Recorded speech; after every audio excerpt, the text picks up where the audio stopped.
Hello student, मैं रवि कुमार आपके अपने चैनल आर के वर्मा क्लासेस 1.0 पर आप सभी का स्वागत करता हूं। आज हम सब कक्षा 10 के सिलेबस को पढ़ना चालू करेंगे। तो ये आपका फर्स्ट चैप्टर यहाँ पे लिया जाएगा, तो जो कि रियल नंबर्स वास्तविक संख्याएं हैं। चलिए हम उन सभी को स्टार्ट करते हैं।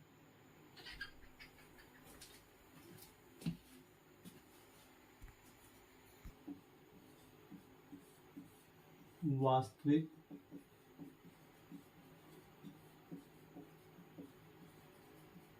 संख्याएं, रियल नंबर्स। रियल नंबर्स पढ़ने से पहले हम सब कुछ जनरल नंबर्स के बारे में जानकारी कर लेते हैं, जो हमारे लिए आगे बहुत ही काम आने वाला है।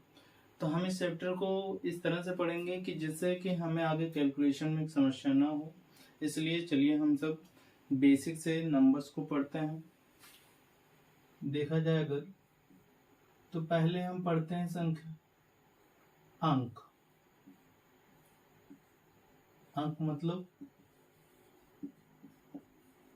डिजिट्स। डिजिट्स अगर देखा जाए तो मेनली हमारे पास कितने डिजिट्स होते हैं।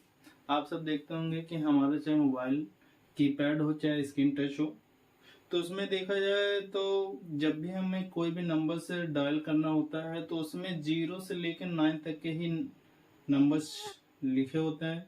तो उन्हीं नंबर्स को ही हम क्या बोलते हैं, डिजिट। यानी कि डिजिट कितने होते हैं, 10, 1, 0, 1, 2, 3, 4, 5, 6, 7, 8, 9, ये सभी हमारे क्या कहलाते हैं, अंक। ठीक। इसके बाद हम सब जानेंगे संख्या के बारे में। संख्या की इंग्लिश क्या होती है, नंबर। संख्या क्या होता है, संख्या का देखा जाए तो मेनली अंकों का समूह होता है। संख्या क्या होता है, अंकों का समूह। अंकों का समूह यानी कि ग्रुप ऑफ डिजिट्स को ही क्या कहते हैं, संख्या कहते हैं।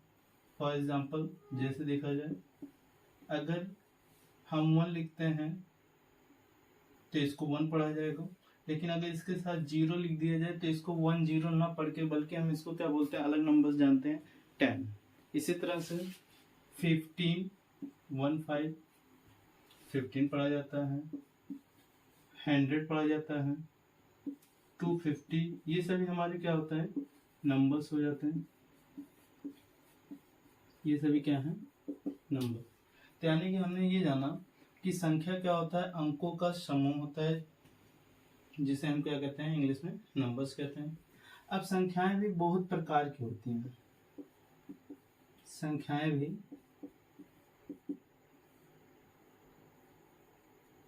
बहुत प्रकार के, संख्याओं के प्रकार, टाइप्स ऑफ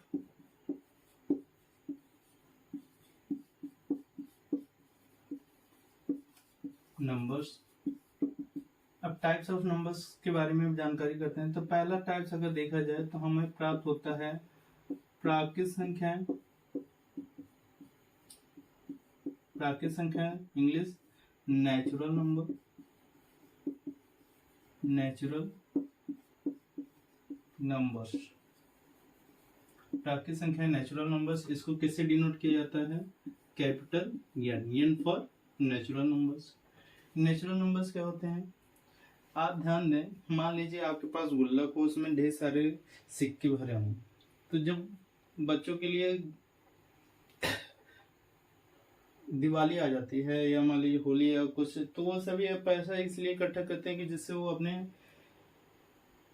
त्योहार पे वो अपने लिए कपड़ा खरीद सकें या कोई चीज खरीद सकें। तो जब वो गुल्लक को फोड़ते हैं तो जो उन्हें सिक्के गिनने होते हैं, तो सिक्का कैसे गिनता है, तो एक एक सिक्का लेता है हाथ में और गिनता रहता है, 1 2 3 4 5 6 7 8 9 10।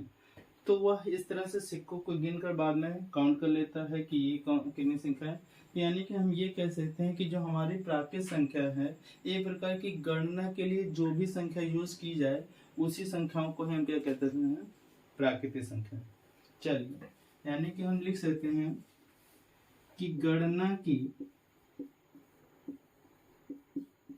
सभी संख्याएं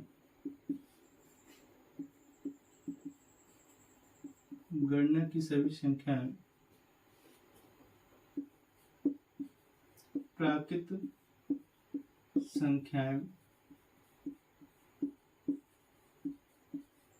कहलाती, गणना की सभी संख्याएं प्राकृत संख्याएं कहलाती हैं। फॉर एग्जाम्पल n,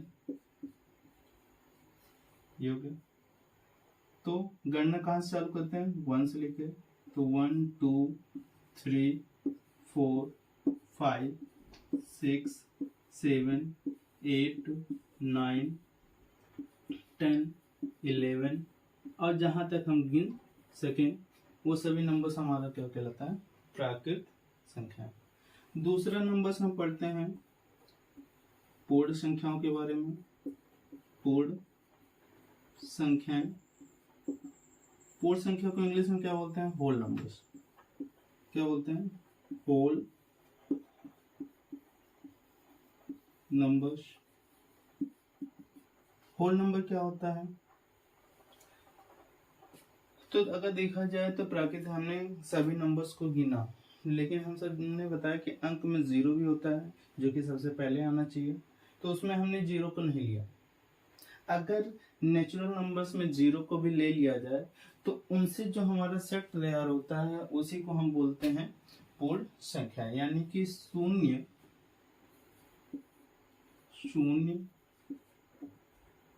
तथा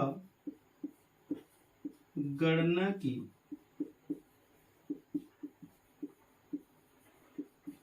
सभी संख्याओं को, शून्य तथा गणना की सभी संख्याओं को सामूहिक रूप से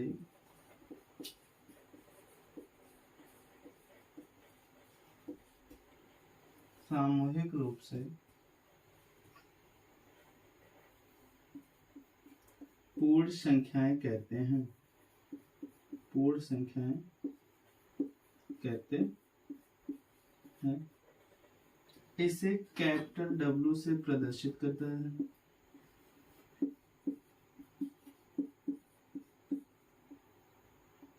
इसे कैपिटल W द्वारा प्रदर्शित किया जाता है। W for whole numbers. For example W is equal to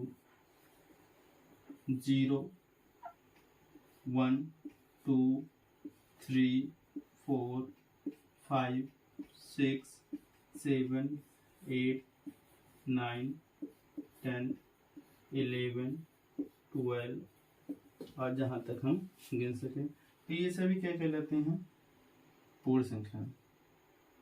तो यानी कि नेचुरल नंबर सभी गणना की सभी संख्याओं को क्या कहते हैं, प्राकृतिक संख्या कहते हैं। अगर उसमें 0 भी सम्मिलित कर लिया जाए तो उन सभी संख्याओं को हम क्या बोल सकते हैं, पूर्ण संख्या।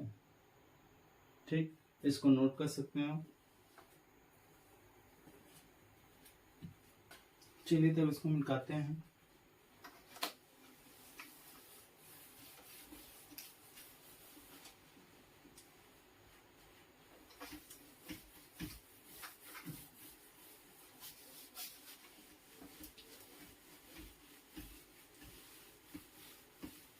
तो हमने 2 प्रकार के नंबर्स के बारे में पढ़ लिया। नंबर एक प्राकृतिक संख्या है, यानी कि जिनका उपयोग हम गिनने के लिए करते हो तो उन्हीं को क्या बोलते हैं, प्राकृतिक संख्या।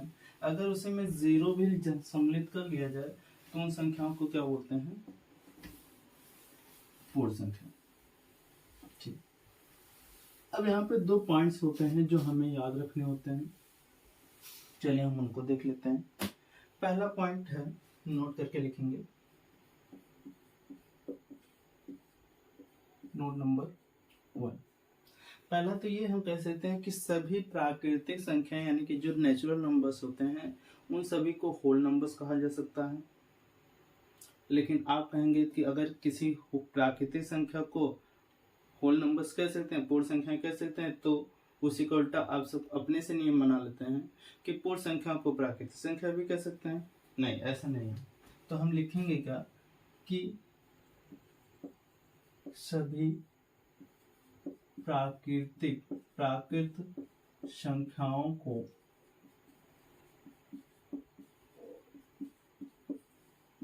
पूर्ण संख्या कहते हैं। सभी प्राकृतिक संख्याओं को पूर्ण संख्या कहते हैं, परंतु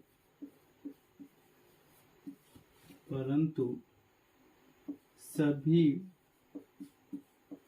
पूर्ण संख्याओं को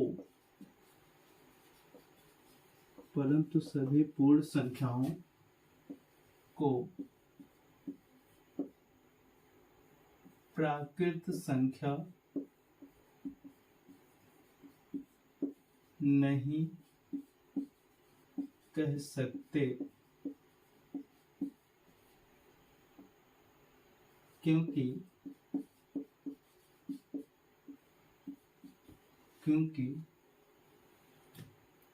0 एक ऐसी पूर्ण संख्या है,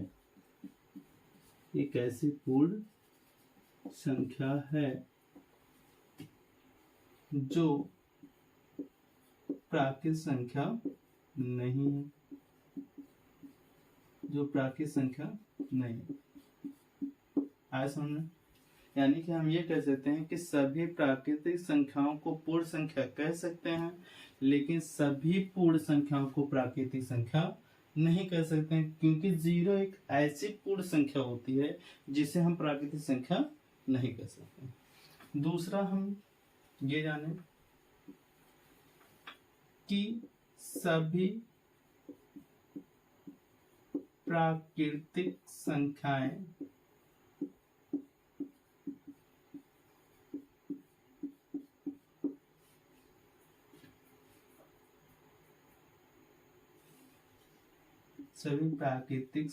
तथा पूर्ण संख्याएं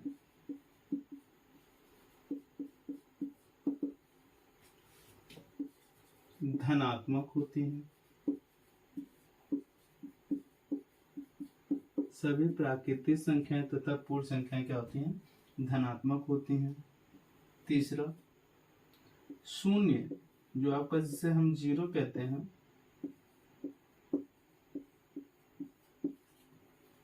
यह ना तो धनात्मक होता है और ना ही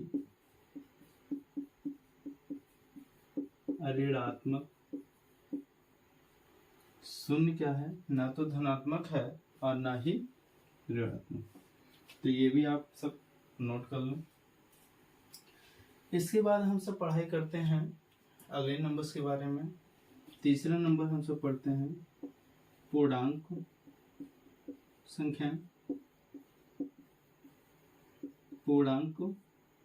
संख्या, जिसको हम बोलते हैं इंटीजर। इनको आई से डिनोट किया जाता है और कभी कभी इनको जेड से भी डिनोट कर दिया जाता है। देखिए, पूर्णांक क्या होता है? अगर इनका शाब्दिक अर्थ लिया जाए, पूर्णांक यानी कि पूर्णांक मतलब पूर्ण अंक, पूर्ण प्लस अंक।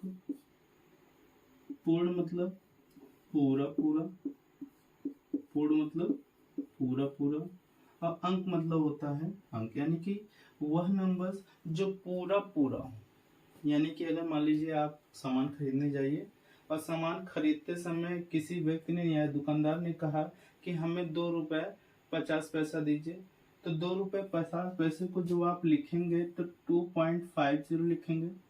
तो ये बताइए, ये पूर्णांक नंबर है यानी कि पूर्ण अंक है? नहीं। अगर ये ऐसा कहता है कि भैया हमें 2 रुपए दीजिए, तो रुपए तो पॉइंट के बाद 00 आता है। तो वैसे भी हम जानते हैं कि किसी भी नंबर्स के बाद में हमेशा डेसिमल पाया जाता है, उसके बाद नंबर्स नहीं लिखा होता है। तो अगर देखा जाए तो हम इनको पूर्णांक कह सकते हैं, लेकिन यह आपको पूर्णांक संख्या नहीं, क्योंकि ये आपका पॉइंट में चला गया और ये पॉइंट में नहीं है। यानी कि जितने भी नंबर्स आपके अगर देखा जाए प्राकृतिक संख्याओं को तो वही सभी पूर्णांक संख्या हैं।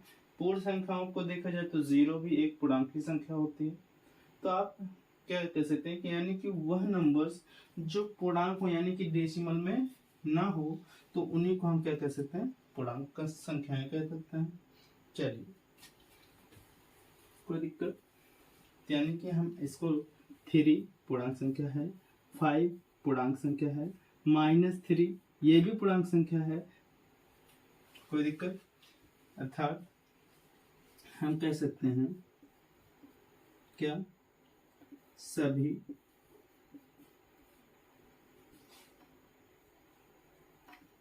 धनात्मक, ऋणात्मक तथा शून्य पूर्ण संख्याओं को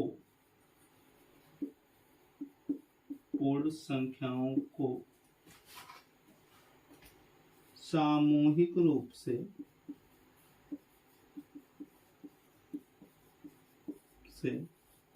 पूर्णांक संख्या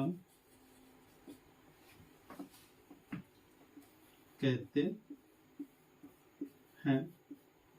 फॉर एग्जाम्पल I और Z क्या हो जाएगा? तो हमने कहा कि इसमें क्या होगा, सभी धनात्मक ऋणात्मक तत्व शून्य होंगे। तो अगर देखा जाए तो शून्य आपका ये होगा। इधर की तरफ हम जानते हैं, 9th में ही पढ़े हैं कि नंबर सिस्टम में कि इधर संख्या रेखा पर हमने डिनोट किया था 1 2 3 4 पॉजिटिव में जाएगा, 5, और जबकि इधर क्या आता है निगेटिव, -1 -2 -3 -4 -5 -6। फिर आप इधर डॉट डॉट करके और इधर जा सकते हैं, उधर भी। तो यानी कि ये सभी आपके क्या हो गए, पूर्णांक संख्या। तो यानी कि पूर्णांक संख्या क्या होती है, सभी धनात्मक, तो देखिए 0 से लेकर इधर की सभी संख्या क्या होती हैं, धनात्मक। ऋणात्मक यानी कि सभी ऋणात्मक संख्या ले लीजिए, और अगर उसमें 0 भी सम्मिलित कर लीजिए तो ये सभी क्या कहलाते हैं, पूर्णांक संख्या कहलाते हैं। कोई दिक्कत? नोट करिए।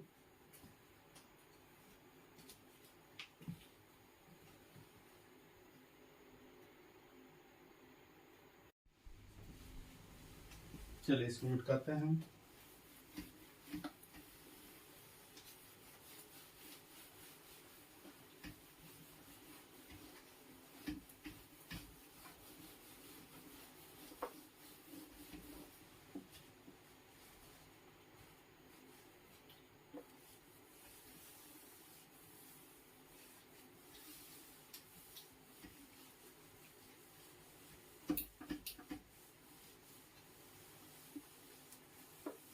चलिए, 9th में आपने पढ़ा होगा संख्या रेखा के बारे में, उसको भी एक बार ट्राई कर लेते हैं। तो बीचों बीच में हम क्या ले लेते हैं, 0, इधर 1 2 3 4 5 6 एंड सो ऑन। इधर -1 -2 -3 -4 -5 -6 -7 और ये -8 आपका ये हो गया। हम क्या कर रहे हैं, यहाँ पे नंबर्स को इस तरह से डिवाइड कर रहे हैं। अगर मान लीजिए हम यहाँ पे हैं और हमारे हाथ में एक थैल हो, कि हम इधर जैसे जैसे बढ़ें और जो भी अंक हमें मिले उस थैलों में डालते रहें, तो क्या होगा कि हमें अंकों का समूह मिल जाएगा। और उन अंकों को समूह को हम बोलेंगे, अगर देखा जाए तो सभी पॉजिटिव हैं, तो जब सभी पॉजिटिव हैं तो इन्हीं को हम बोलते हैं धनात्मक पूर्णांक संख्याएं। क्या बोलते हैं, धनात्मक पूर्णांक संख्याएं बोलते हैं। सभी धनात्मक है ना, तो इसी को हम इंग्लिश में बोल सकते हैं पॉजिटिव इंटीजर्स। क्या बोल सकते हैं? Positive integers. लेकिन अगर मान लीजिए उधर हम ना जाके हम यहाँ पे हैं और इधर की तरफ आगे बढ़े, तो इधर देखा जाए तो सभी निगेटिव हैं, तो निगेटिव को हम क्या बोलते हैं? ऋणात्मक पूर्णांक संख्याएं। ऋणात्मक पूर्णांक संख्याएं यानी कि निगेटिव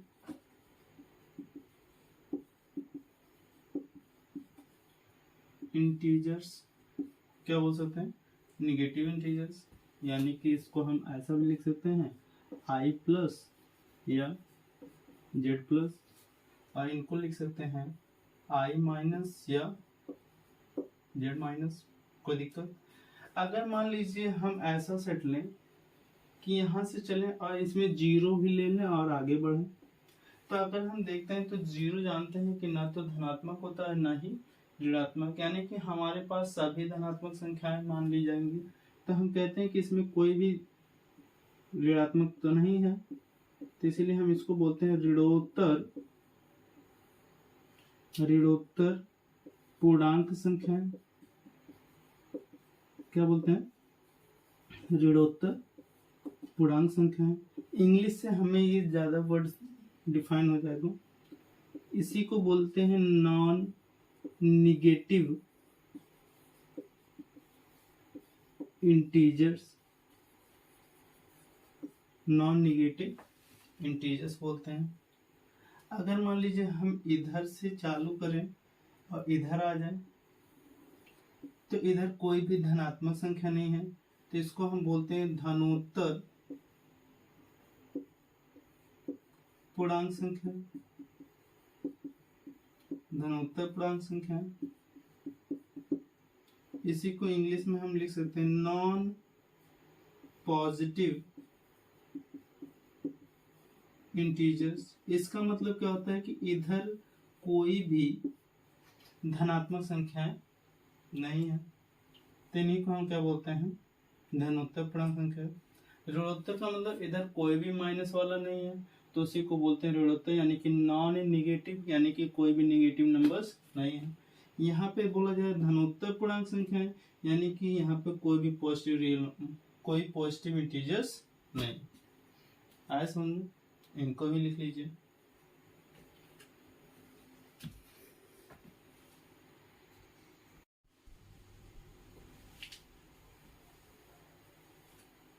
चलिए हम सबमिट करते हैं। तो अभी तक हमने किस क्या क्या चीजें पढ़ चुके हैं? प्राकृतिक संख्या। प्राकृतिक संख्या मतलब सभी काउंटिंग नंबर्स को हम क्या कहते हैं? प्राकृतिक संख्या कहते हैं। पूर्णांक क्या होता है? उसमें जीरो सम्मिलित कर लिया जाए तो वही क्या कहलाता है? पूर्णांक संख्या। सॉरी, पूर्ण संख्या।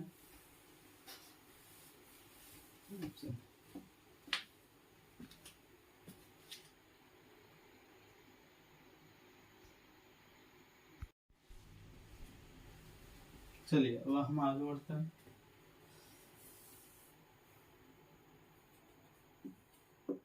अगर ध्यान दिया जाए तो हमने 3 नंबर्स के बारे में पढ़ चुका। नंबर 1 प्राकृतिक संख्या है, यानी कि गणना की सभी संख्याओं को प्राकृतिक संख्या कहते हैं। पूर्ण संख्या क्या होती है? उसमें जीरो भी सम्मिलित कर लिया जाए तो उन सभी संख्याओं को क्या कह सकते हैं?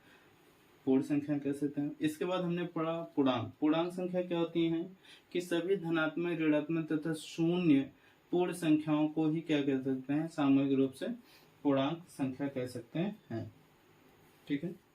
अब कोई भी नंबर्स हो तो वो नंबर्स 2 ही टाइप्स के हो सकते हैं, या तो सम संख्या हो सकती है अथवा विषम संख्या हो सकती है। यानी कि हम ये प्रकार कह सकते हैं कि नंबर्स भी 2 प्रकार का होता है, सम संख्या और विषम संख्या। चलिए देखते हैं सम संख्या क्या होती है और विषम संख्या क्या होती है। तो हमारा चौथा है सम संख्याएं। सम संख्याओं को इंग्लिश में क्या बोलते हैं? Even numbers. क्या बोलते हैं? इवन नंबर्स, यानी कि इवन नंबर्स का मतलब वह नंबर्स जो 2 से पूरा पूरा कड़ी है, यानी कि वह नंबर जो उसमें 2 से भाग दिया जाए, अब भागफल यानी कि पूरा कड़ी है। ठीक है, यानी कि वे संख्याएं जिनमें अगर 2 से भाग दिया जाए और शेषफल हमारा क्या आ जाए 0, तो उन सभी संख्याओं को क्या कहते हैं, सम संख्याएं कहते हैं। ठीक, यानी कि वे संख्याएं जो 2 से पूर्णतः कंप्लीटली पूर्णतः विभाजित का मतलब डिवाइड हो जाए, वे संख्याएं जो 2 से पूर्णतः विभाजित हो जाती हैं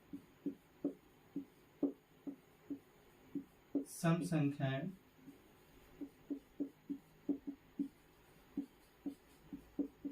संख्याएं कहलाती हैं।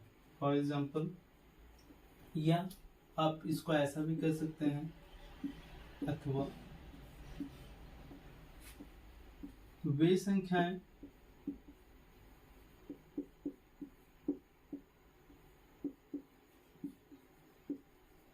जिनके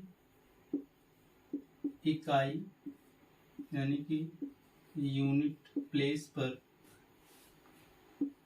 यानी कि स्थान पर 0, 2, 4, 6 या 8 उपस्थित हो, वे हो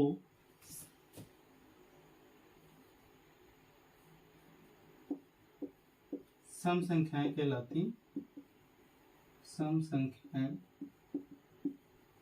कहलाती हैं। जैसे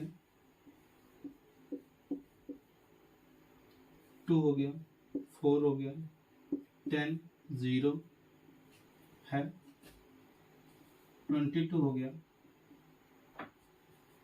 54 हो गया, 26 हो गया, 1008 हो गया, 1000,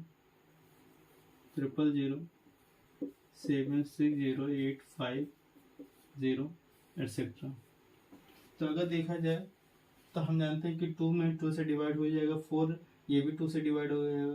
फिर देखा जाए तो यहाँ पे पीछे नंबर्स यही इकाई अंक बोला है, इकाई दाई, तो यहाँ पे इकाई प्लेस पे क्या है 0, तो हमें बताया गया है कि अगर 0 हो तो कट जाएगा, 2 हो तो भी कट जाएगा, अगर कहीं पीछे 4 देखते हैं तब भी 2 से कटेगा, 6 या 8। यानी कि हम ये कह सकते हैं कि अगर किसी भी नंबर्स के इकाई स्थान यानी कि सबसे लास्ट वाली डिजिट पर क्या लिखा हो 0, 2, 4, 6 या 8 लिखा हो, तो वह नंबर्स 2 से डिविजिबल होता है।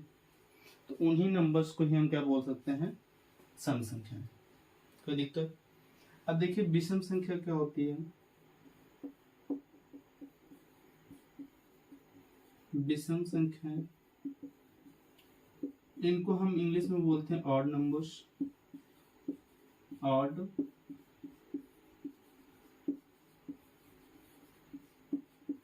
नंबर्स, विषम संख्या मतलब ऑड नंबर्स। ऑड नंबर्स क्या होते हैं कि वे संख्याएं जो 2 से पूर्णतः विभाजित नहीं होती हैं, उन्हीं संख्याओं को क्या कहते हैं, विषम संख्या।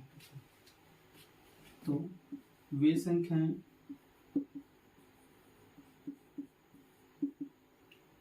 जो 2 से पूर्णतः विभाजित नहीं होती हैं,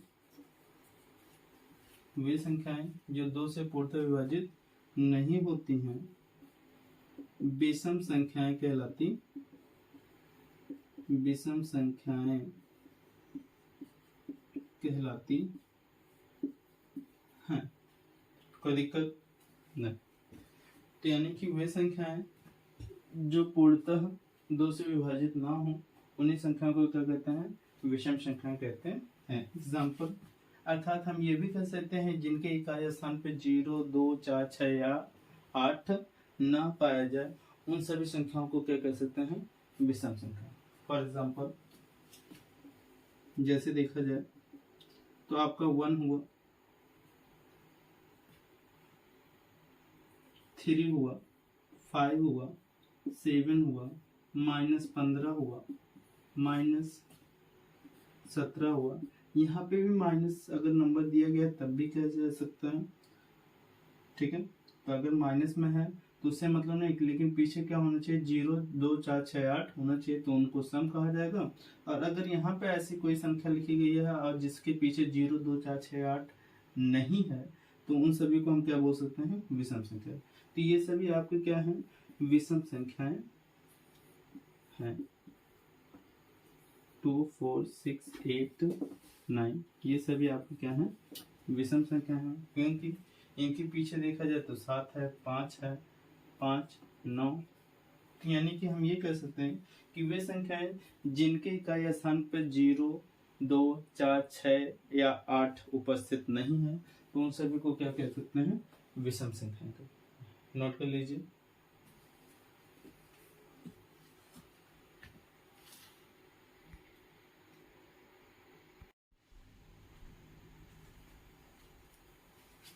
चलिए मिटाते हैं इसको।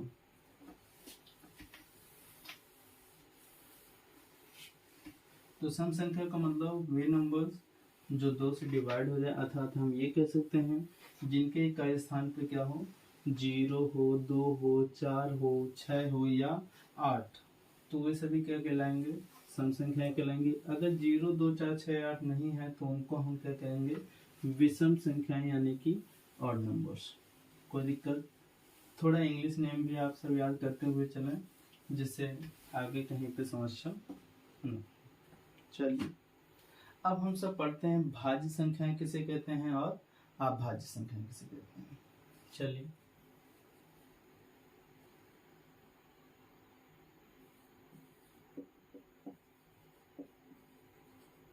भाज्य संख्याएं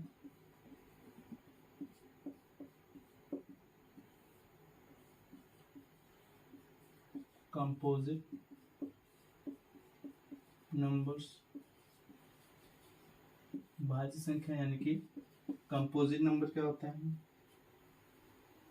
तो देखिए, अगर मान लीजिए कोई नंबर्स हम ले लें 15, तो कोई भी नंबर्स है तो 1 से तो जरूर कटेगा, ठीक।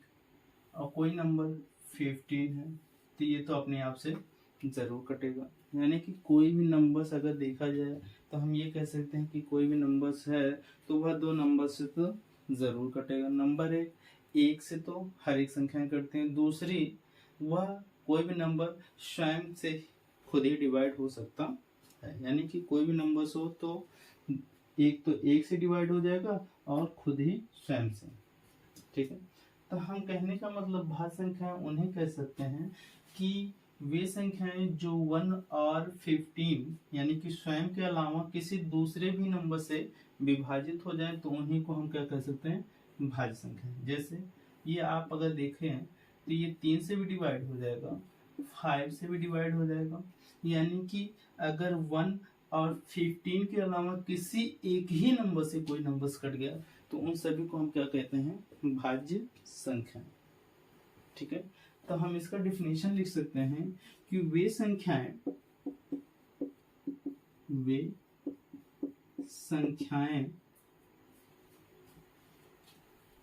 जो 1 व स्वयं के अतिरिक्त किसी दूसरी संख्या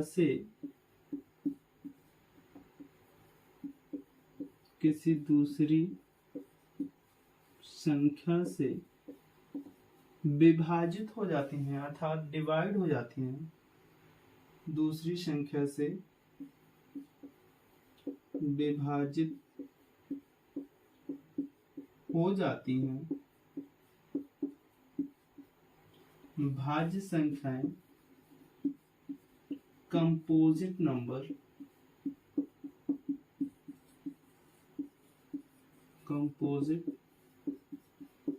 नंबर्स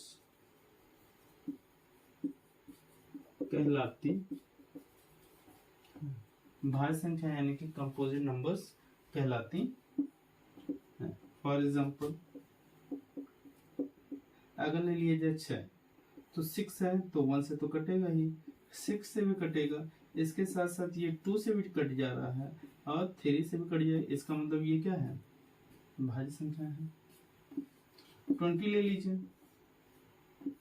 1 से भी कटेगा, 20 से भी कटेगा, इसके साथ साथ ये आपका 2 से भी कटेगा, 4 से भी कटेगा, 5 से भी कटेगा। चलिए 2 से भी कटेगा, 4 से भी कटेगा, 5 से भी कटेगा, 10 से भी कट जाएगा, कोई दिक्कत। तो यानी कि वे संख्या है जो 1 व स्वयं के अतिरिक्त किसी भी एक ही नंबर से अगर क्यों ना करते हैं तो उन सभी संख्याओं को हम क्या कह सकते हैं, भाज्य संख्याएं कह सकते हैं। इसको भी नोट कर लें।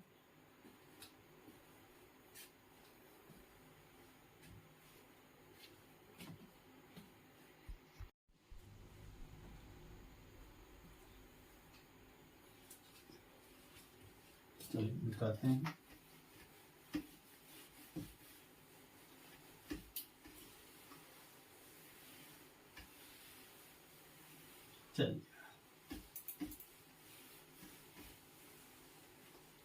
चलिए आज के लेक्चर को हम यहीं पे समाप्त करते हैं। फिर अगले क्लास से हम सब पढ़ेंगे अभाज्य संख्याओं के बारे में, जिसमें हम अभाज्य संख्याओं के बारे में अच्छे से डिटेल में पढ़ेंगे भी, और उसके साथ साथ ये देखेंगे कि किसी भी नंबर्स का एलसीएम कैसे निकाला जाता है, तो हम वहाँ पे एलसीएम निकालना भी सीखेंगे। तो कृपया जो लोग हमारे चैनल को सब्सक्राइब ना किए हों वो चैनल को सब्सक्राइब कर लें और उसके साथ साथ बेल आइकन को जरूर प्रेस करें, जिससे हमारे द्वारा बनाए गए कोई भी वीडियो उनके पास तुरंत पहुंचे। धन्यवाद।